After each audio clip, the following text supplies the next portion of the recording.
So to fix a rattling Hypervolt, all you do is take off the battery. You got the little rubber pieces right here that are usually directly right here. Pop those off.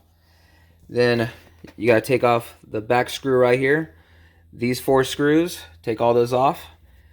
Twist the back cap, take it off, and then just pull up. And then it's usually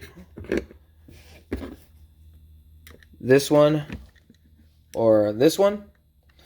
Maybe one of these 4, typically not, or even this one, or that one right there, which is a number 5 Allen wrench. Just gonna put that in there and twist it back and just tighten it up.